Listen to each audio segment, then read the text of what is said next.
लखमापुर हनुमान मंदिर के तत्वावधान एवं श्रीराम कथा सेवा समिति की ओर से 14 से 22 जनवरी 2026 तक लखमापुर धाम चांदा क्लब ग्राउंड में भव्य श्रीराम कथा का आयोजन किया गया है। चंद्रपुर के आध्यात्मिक इतिहास में एक स्वर्णिम अध्याय जुड़ने जा रहा है। लखमापुर हनुमान मंदिर के तत्वावधान एवं श्रीराम कथा सेवा समिति द्वारा 14 से 22 जनवरी 2026 तक लखमापुर धाम चांदा क्लब ग्राउंड में भव्य श्रीराम कथा का आयोजन किया गया है।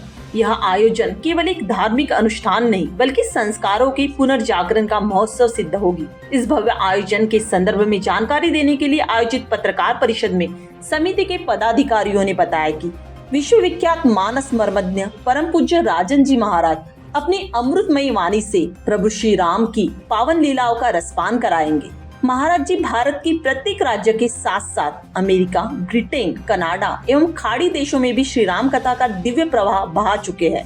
यूट्यूब व अन्य सोशल मीडिया माध्यमों पर उनके प्रवचनों को करोड़ों बार देखा गया है। पूज्य राजन जी महाराज की कथा की विशेषता यह है कि श्री राम कथा को वर्तमान जीवन की समस्याओं से जोड़ते हैं। उनकी प्रेरणा से लाखों लोगों ने नशा, मांसाहार एवं कुरीतियों का त्याग कर राम पथ अपनाया है। इस कथा से पूर्व 13 जनवरी 2026 को दोपहर 12 बजे श्री लक्ष्मी नारायण मंदिर से एक भव्य शोभा यात्रा निकाली जाएगी। इसमें लगभग 7,000 से अधिक श्रद्धालु भाग लेंगे, जिनमें 500 से अधिक मातृशक्ति पारंपरिक वेशभूषा में कलश धारण कर शामिल होंगी। भजन मंडलियों, युवा टोलियों और आकर्षक झांकियों से चंद्रपुर की सड़कों को अयोध्यामय स्वरूप प्राप्त होगा। महाराष्ट्र सरकार के वरिष्ठ नेता एवं विधायक सुधीर मुनगंटीवार तथा सपना मुनगंटीवार के संरक्षण में साथ ही श्रीराम कथा सेवा समिति के अध्यक्ष हरीश भट्टर व समिति सदस्यों के सहयोग से यह भव्य आयोजन किया जा रहा है। लखमापुर धाम में 10,000 से अधिक श्रद्धालुओं के बैठने की क्षमता वाला वाटरप्रूफ मंडप, पेयजल सुविधा तथा सुलभ प्रवेश निर्गमन व्यवस्था की गई है। समिति का उद्देश्य जाति पाति न पूछे कोई की भावना के साथ समस्त हिंदू समाज को एक सूत्र में बांधना है।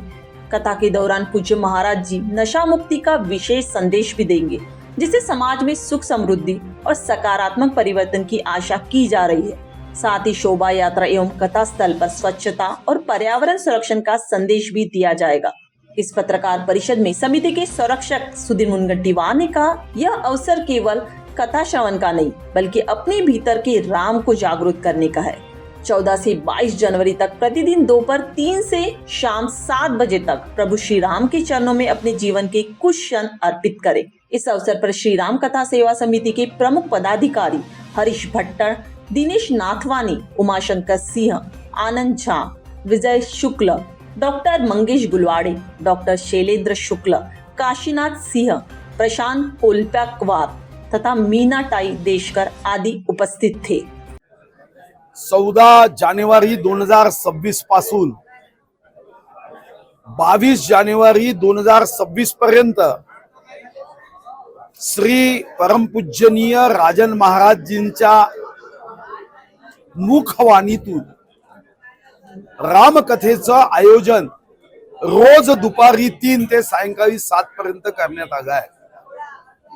अतिशय व्यस्त असणारे रामचरितमानस यावर संस्कार मूल्य, राष्ट्रभक्ती मूल्य, राष्ट्र नीती और रामकथेतून आपलं कुटुंब हा एक आश्रमाचाच भाग आहे अशी जीवन तत्व व जीवन मूल्य हे आदरणीय परमपूजनीय राजन महाराजजी सांगत असतात।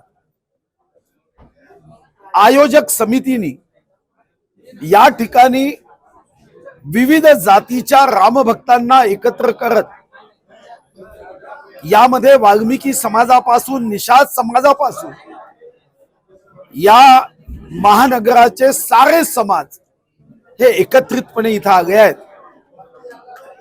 ही रामकथा म्हणजे फक्त मनोरंजन किंवा कथा नसून पितृधर्म, मातृधर्म, राष्ट्रधर्म, राजधर्म, जीवन धर्म अशी साधारणता एक आदर्श मनुष्याच्या जीवनातली तत्व रामकथेतून सहज सोप्या व्यावहारिक अशा कथेतून सांगितली जातात। या कथेमध्ये रामभक्तांनी आवर्जून यावं. रामायणातही आमचा दंडकारण्य म्हणून संबंध आला, किंवा संत कालिदासाच्या माध्यमातून लिखित ग्रंथामध्ये सुद्धा राजा आजची पत्नी इंदुमती म्हणजे प्रभू रामाची आजी, याचाही विदर्भाशी नातं हे सांगितलं गेलं आहे.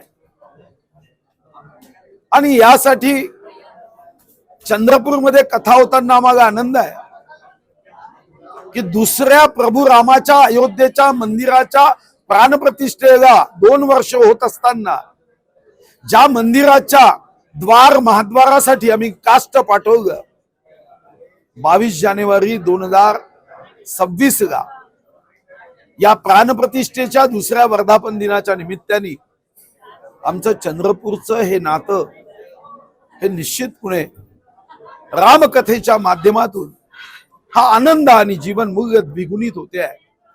आणि त्या दृष्टीने आपण कोणत्याही जातीचे असू द्या, या रामकथेसाठी आवर्जून निमंत्रित आहे. 13 तारखेला 12 वाजता श्री लक्ष्मीनारायण मंदिरापासून शोभायात्रा निघणार आहे. या शोभायात्रेमध्ये सुद्धा रामभक्तांनी सामील व्हावं अशी मी विनंती करतो. साधारणतः अनेक समित्या तयार झाल्या आहेत.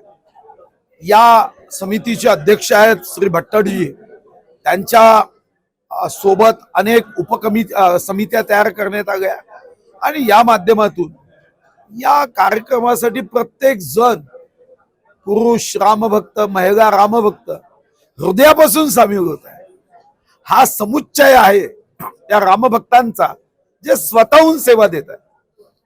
म्हणजे कुठेही आनंदाशिवाय काही कमी नाही, आनंदच आनंद आहे असा साधारणतः. आणि मग विश्वास आहे की तिथं जेव्हा लोक येतील तेव्हा अयोध्या नगरीचा आनंद तिथं घेतला जाईल. हिंदीमध्ये